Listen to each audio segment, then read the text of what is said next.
Medical shop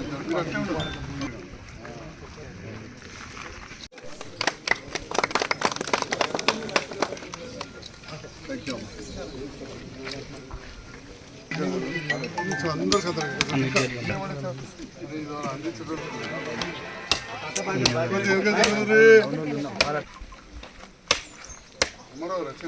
వయసా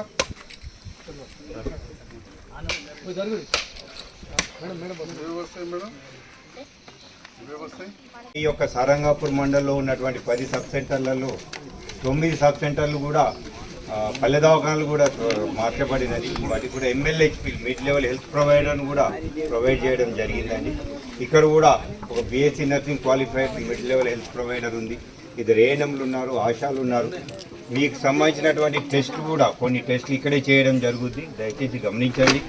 అదేవిధంగా BP sugar పేషెంట్లకు కూడా ఈ సెంటర్లోనే రెగ్యులర్గా మందులు ఇస్తారు, వాళ్ళకి టెస్టులు కూడా చేయడం జరుగుద్ది. మిగతా ఏవైనా OP నొప్పులకు కానీ జ్వరాలకు కానీ అన్నిటి కూడా ఇక్కడ మీకు వైద్యం జరుగుద్ది. ప్రజలందరికీ ఈ సందర్భంగా విజ్ఞప్తి చేస్తున్నాను, తప్పకుండా దీని సేవలు ఉపయోగించుకోవాలి. ఎందుకంటే మన ఎమ్మెల్యే గారు ప్రత్యేకమైన శ్రద్ధతోని ఈ యొక్క సబ్ సెంటర్లు కావాలని చెప్పి వాళ్ళు శాంక్షన్ చేసుకుని వచ్చారు. వాడి ఇప్పుడు శాంక్షన్ అయిన తర్వాత ఉపయోగించుకోవడం మన బాధ్యత. దానికి సంబంధించినటువంటి ఎక్కువ ఈ స్టాఫ్ కూడా మన దగ్గర ఉన్నారు కనుక దయచేసి అందరూ గమనించి మా యొక్క సర్వీసులను ఉపయోగించుకోండి. ఈ సందర్భంగా ఎమ్మెల్యే గారికి నేను ప్రత్యేకంగా కృతజ్ఞత తెలియజేస్తున్నాను sir. Thank you sir. Ayushman ఆరోగ్య కేంద్రము, అదేవిధంగా పల్లె దవాఖానగా పిలువబడే ఈ భవన అప్పుడు భూమి పూజ చేయించారు, ఇప్పుడు పూర్తయిన తర్వాత ప్రారంభోత్సవం చేయించిన ఇక్కడ స్థానిక నాయకులందరికీ ఈ కార్యక్రమాన్ని ఏర్పాటు చేసి మీకు ప్రభుత్వ పరంగా వైద్య సేవలు అందిస్తున్న DMHO ప్రమోద్ గారికి, deputy DMHO programme officer Srinivas గారికి, మేడం రాధా గారికి, వారి సిబ్బంది అందరూ, స్టాఫ్ సిస్టర్లు, ఆశమ్మలు, వివిధ గ్రామాల నుంచి వచ్చిన అందరికీ, అదేవిధంగా గౌరవ MPDO గారికి, రెవెన్యూ అధికారులకు, నిరంతరం మన గ్రామాలలో జరిగే అభివృద్ధిని పర్యవేక్షిస్తున్న మంచి అధికారి మిలింద్ గారికి, D గారికి, శేఖర్ రెడ్డి గారు, తిరుపతి రెడ్డి గారు, భవన నిర్మాణం చేస్తే కొంత డబ్బు తక్కువ పడుతుంది, అధికారులు కూడా చెప్పారు. మరి ఏదో ఒక దగ్గర కాదు, మనం 14 కడుతున్నాం, 14కి 3 లక్షలు అదనంగా ఇవ్వాలని చెప్పి గౌరవ మంత్రివర్యులను అడగగానే 3 లక్షలు కలెక్టర్ గారు మనకు మంజూరు ఇచ్చారు అదనంగా. మరి అది కూడా 42 లక్షలు జగిత్యాల నియోజకవర్గ పల్లె దవాఖానలకు మేము పోయి అడిగి తీసుకొచ్చారు. అడగంది అమ్మాయిని అన్నం పెట్టదు అన్నట్టు ఎవరి కోసం అడుగుతుంటాం, ఒకసారి ఇబ్బంది అనిపిస్తుంటుంది. కానీ నన్ను గెలిపించిన ప్రజల కోసం నిరంతరం పనిచేయాలి. దాంట్లో భాగంగా జగిత్యాల పట్టణం కాదు, జగిత్యాలలో పేదవాళ్ళ కట్టిన వాటికి కూడా బస్తీ దవాఖానాలు కూడా అతి త్వరలోనే మంజూరు ఇస్తామని చెప్పి ఇక ఒకవైపు మనం మౌలిక వసతులు తెచ్చుకున్నాం. ఈ 4 గ్రామాలలో ఇవాళ మన సిస్టర్ అమలు కుసురుతుంది కావచ్చు, ఇక్కడ మనకు రేపటి నాడు టీకాలు తీసుకొస్తే ఫ్రిడ్జ్ అవన్నీ ఉంటాయి కదా, ఇక్కడ అవన్నీ కూడా ఇక్కడ నుంచే ఒక జాగ ఉండాలి. అంతకుముందు ఏ కిరాయి ఇంట్లోనో చిన్నరల్లో ఇన్నో ఉండే ఒక మంచి బంగ్లా కట్టించాం. ఇట్లా మన మండలంలో ఈ దగ్గర ఊళ్ళకి ఇప్పుడు 3 కొత్తవి తెచ్చినాం, ఇంకా కూడా తీసుకొద్దాం. అంటే ఈ రకంగా గ్రామాలలో బీమా రక్షక మందులకు ఎంత ప్రాధాన్యత ఇవ్వాలో రాకముందు కూడా చూసుకోవాలి. ఇప్పుడు మీరు చూసారు, నాకు బీపీ లేదు తెలుసు, కానీ నాకు కూడా 60 ఏళ్ళు వచ్చింది. బీపీ చూపించుకున్నాను, నార్మల్ వచ్చింది. షుగర్ చూపించుకున్నాను, నార్మల్ వచ్చింది. మీరు కూడా 6 నెలలకు ఒకసారి అప్పుడప్పుడు పరీక్ష చేయించుకోవాలి. దాన్ని నాన్ కమ్యూనికబుల్ డిసీజెస్ అంటారు. ఏదైనా ఉంటే మనకు గోళీలు ఇస్తారు. మనం ఈ ఊర్లో ఎంతమంది పక్షవాతం వచ్చిన వాళ్ళు ఉంటారో వాళ్ళందరికీ 12 మందికి బీపీ షుగర్ తోటి వచ్చిన వాళ్ళే ఉంటారు. ఉన్నారా ఈ ఊర్లో పక్షవాతం వచ్చిన వాళ్ళు ఉన్నారా లేరా? సర్కార్ దగ్గరకు పోతే పింఛన్ ఇస్తుంది కావచ్చు, సంజయ్ కుమార్ సర్పంచ్ సాబు మా ఎంపీడీ సాబ్ దయదలిసి డాక్టర్ సర్టిఫికేట్ ఇస్తే పింఛన్. కానీ పట్టుక తిరిగేది వాళ్ళు తిరగాలి. ఓకే, కొడుకు మంచివాడు ఉంటాడు, పట్టుకపోతాడు, కోడలు మంచిగా ఉంటుంది, బో పెడుతుంది. కానీ కట్టపడేదైతే బీమార్ వచ్చినా కదా.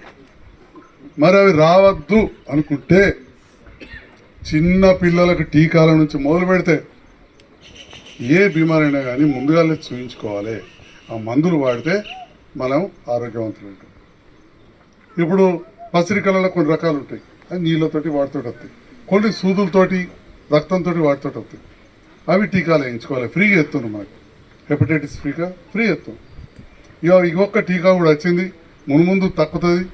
ఆడపిల్లలు పెద్దగా అయిన తర్వాత వీలైనంత వరకు అత్తగారింటికి పంపే లోపల మనం టీకాలు వేయించి పంపితే మంచిది. ముందు గర్భసంచి క్యాన్సర్ అవి రాకుంటుంటుంది. అది 9,000 ఉందట, కన్సెషన్లో కూడా ఇస్తారు. డాక్టర్ మనం కలిపితే ఇంక తక్కువకి ఇస్తారు. ఎన్నో ఖర్చు పెట్టుకుంటారు. ఒక్కనాడు మనం చిన్నగా మొక్కుకోవాలి. పోషమ్మ కాడికి పోతే పొట్టేలు పోతే 9,000 అవుతుంది. మన ఆడపిల్ల కంటే ఎక్కువనా? ఉన్న ముచ్చట అర్థమయ్యే భాషలో చెప్పిన వాళ్ళ దానిలో కూడా తప్పు పడుతుంది. ఇవాళ రేపు ఈ టీవీలలో ఏవో పెద్ద కథ అయిపోయింది. ముందరిది వెనక తీసి పారేసి అది పెట్టేస్తారు. ఇక కొద్ది అంటే మా తమ్ముళ్ళు కాదు, రకరకాల మనుషులు ఉన్నారు. వాటి మనం పట్టించుకోవాలనుకున్నారు. బదారపండి బాబు అన్నప్పుడు వాటి వెనక పడతామేంది. ఏదో ఊరితే చెప్పట్టు సపడే కట్ట పక్కలు పోతాం. అది అటు ఇది అది అటు మన వస్తాం, మనం ఇటు పోతాం. కానీ ఏదైనా మాట్లాడాలంటే 1-2 సార్లు ఆలోచించాల్సి వస్తుంది. ఎందుకంటే పోషమ్మ అంటే ఇదంటే అగో పోషమ్మ తక్కువ చేసిండు, ఇక్కడ మతం మారి వేయించుకుంటారు. కాబట్టి అది కూడా చాలా ఇంపార్టెంట్. మా మహిళా డాక్టర్ ఉన్నది, సిస్టర్ అన్నారు, ప్రచారం చేయాలమ్మా అది. ఎందుకంటే చాలా ఎక్కువ గర్భసంచి క్యాన్సర్లు వస్తున్నాయి. కాబట్టి ఈ రకంగా మనం కొన్ని చూసుకున్నట్టయితే మనకంతా ఆరోగ్యం బాగుంటుంది. ఇక మనం తెచ్చుకునే రోగాలు ఉంటాయి. అడ్డగోలుగా తాగి క్యాన్సర్లు తెచ్చుకోడు, సిగరెట్లు తాగి క్యాన్సర్లు తెచ్చుకోడు, గుట్కా తిని క్యాన్సర్లు తెచ్చుకోడు. ఆడ గుడుంబ బాబుతో పట్టుకుంటారంటే నాకే ఫోన్ చేస్తారు, సార్ గుడుంబ ఆడ దొరికి ఇడిపిరు. నేను ఇడిపిస్తానా? నేను ఇడిపియా అని తెలుసు కూడా, తెలిసి మళ్ళీ నాకు ఫోన్ చేస్తాను నేను ఇడిపియా అని చెప్పిన. ఏ గాల్లో అయితే గంజాయి కూడా ఇడిపించారట. వాళ్ళు ఇడిపించారు, నువ్వేది ఇడిపియమంటారు. ఏదైతే అదేదో చిన్న చిన్న అంటేనేమో చెప్పచ్చు. ఈ గంజాయిలు గుట్కాలు తాగి ఉన్న రోగాలు ఖరాబ్ అయ్యి మత్తుకు అలవాటు అయ్యే వాళ్ళు చంపుడు, బిడ్డను చంపుడు మత్తులో ఇవాళ పేపర్లో చూసిన బాగా మత్తుల బిడ్డనే చంపిండని చెప్పి పేపర్లు వచ్చింది అనమాట. కాబట్టి వీటన్నిటికి దూరం ఉండాలి. ఇక కొన్ని అంటించుకుంటూ వచ్చేటువంటి ఎయిడ్స్ అసలు అందరికీ ఎరికే. ఓసారి ఆ క్షణికంగా మరి దూరం ఉండాలి దయచేసి. మరి ఈ రకంగా ఈ పల్లె దవాఖానలో బాలింత తప్పటికెళ్ళి టీకాలు మొదలు పెడితే బిడ్డ పుట్టి ఎదిగేంత వరకు కూడా టీకాలు ఇస్తారు, మందులు ఇస్తారు. మనం ఒక మంచి ప్రశాంతమైన వాతావరణం కొద్దిగా దూరం ఉన్నది. నేను నారాజు అయింటి, ఎందుకంటే ఈ 4 ఊర్ల సిస్టర్ అమ్మలు కూర్చోవాలి.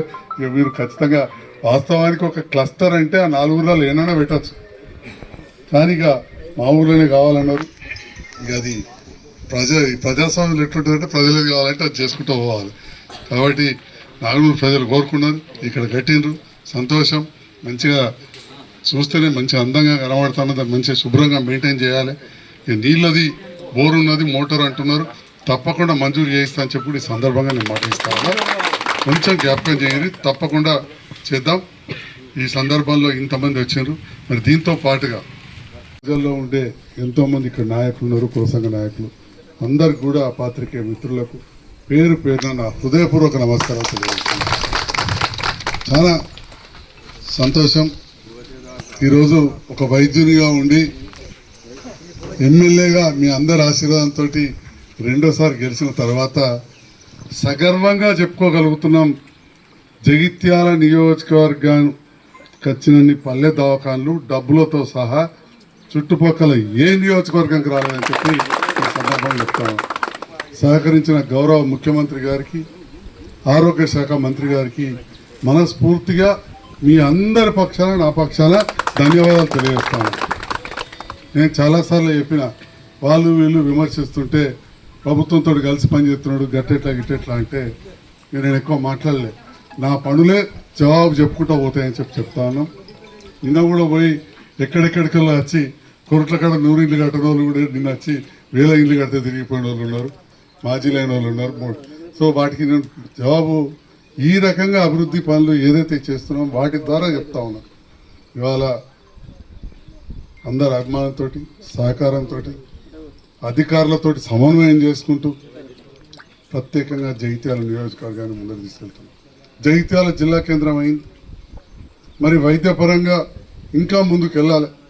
అటువంటి సందర్భంలో గౌరవ మంత్రివర్యులు దామోదర్ రాజనరసింహ గారు జగిత్యాల మెడికల్ కాలేజ్ ఆగిపోయే పరిస్థితి ఉన్నదంటే 20 కోట్ల రూపాయలు వెంటనే కాంట్రాక్టర్కు పాత ప్రభుత్వ బకాయిలు కూడా మంజూరు చేసి అదనంగా 203 కోట్ల రూపాయలు 230 పడకల ఆసుపత్రికి జగిత్యాలకు మంజూరు చేసిన సందర్భంగా చెప్తున్నాం.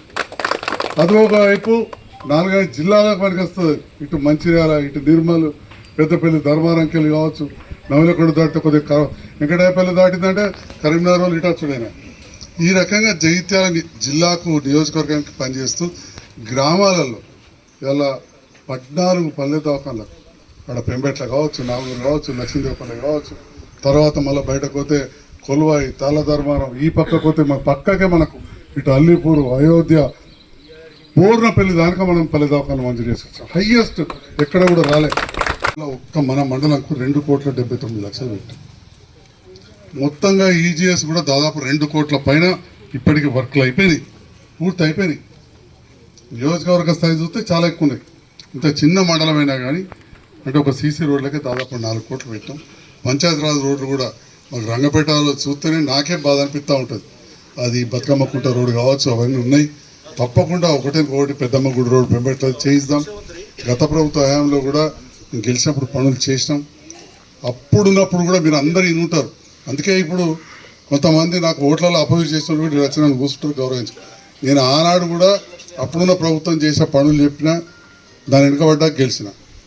ఇప్పుడు కూడా అంతే, వాగు దాటినాక తెప్పదలేసినట్టు పాతలను తిట్టేది లేదు, కలిసి పనిచేసేదే. తప్పకుండా రేవంత్ రెడ్డి గారి నేతృత్వంలోని ప్రభుత్వంతో కలిసి పనిచేసి అందరినీ కలుపుకొని, స్థానిక నాయకులను కలుపుకొని అభివృద్ధి చేద్దాం, పని చేసుకుంటూ పోతా అని చెప్పి కూడా తెలియజేస్తూ నాకు సహకరిస్తున్న అందరు కూడా ధన్యవాదాలు. ఇప్పుడు దాదాపు ఎన్ని లక్షలు ఇప్పుడు సీసీ రోడ్స్ 17 లక్షలతోటి సీసీ రోడ్లు ఎస్సీకాలు ఉన్నాయి. అత్యంత ఎక్కువ దళితులు ఉన్న గ్రామాలలో మన నాగుడు గ్రామం కూడా ఒకటి, మొదటి నుంచి కూడా తెలుసు. మరి అటువంటి గ్రామంలో సీసీ రోడ్లు వేసే అవసరం ఉన్నది. సీసీ రోడ్లు కూడా చేద్దాం. మరి ఇందిరమ్మ ప్రభుత్వం అని చెప్పి వచ్చింది. ఇందిరమ్మ ప్రభుత్వంలో మళ్ళీ ఇందిరమ్మ ఇండ్లు ఇచ్చే కాలం వచ్చింది. వాళ్ళు ఇందిరమ్మ ఇండ్లు మంజూరు చేసాం. ఇంకా ఎవరైనా తక్కువ ముందు కూడా చేస్తాం. నిరంతర ప్రక్రియ ఇది. కొత్త ప్రభుత్వంలో సన్న బియ్యం వచ్చింది, కొత్త రేషన్ కార్డులు వచ్చినాయి. ఎవరో ఊహించలే. చాలామంది పేదవాళ్ళు ఉంటారు, వాళ్ళందరూ కూడా ఇళ్ళకు 200 రూపాయల కరెంటు, 200 యూనిట్ల వరకు కరెంటు ఫ్రీ అయిందంటే 1000 రూపాయలు ఇంకా మిగులుతూ ఉన్నాయి. ఉచిత బస్సు వచ్చింది. మా ఆశామలు, సిస్టరామలు రోజు ఉచితంగా వస్తారు కావచ్చు. ఫ్రీ నవ్వుతాం చూడండి, ఫ్రీ బస్సు కార్యక్రమం ఉంది. ఇంకా ముందు ఈ ప్రాంత అభివృద్ధికి మీ అందరి సహకారాలతోటి రాజకీయాలకు అతీతంగా కృషి చేద్దాం. ఎలక్షన్లు అప్పుడు రాజకీయాలు ఉంటాయి, ఆ తర్వాత రాజకీయాలు పక్క పెట్టాలి. మరి ఇప్పుడున్న ప్రభుత్వం మనకు ఎన్నో నిధులు ఇస్తుంది కాబట్టి రేవంత్ రెడ్డి గారి నేతృత్వంలోని ప్రభుత్వాన్ని బలోపేతం చేస్తూ రేపటి నాడు రేవంత్ రెడ్డి గారికి మద్దతు ఇచ్చే వాళ్ళను గెలిపించాల్సిందిగా కూడా ఈ సందర్భంగా కోరుతున్నా. Thank you.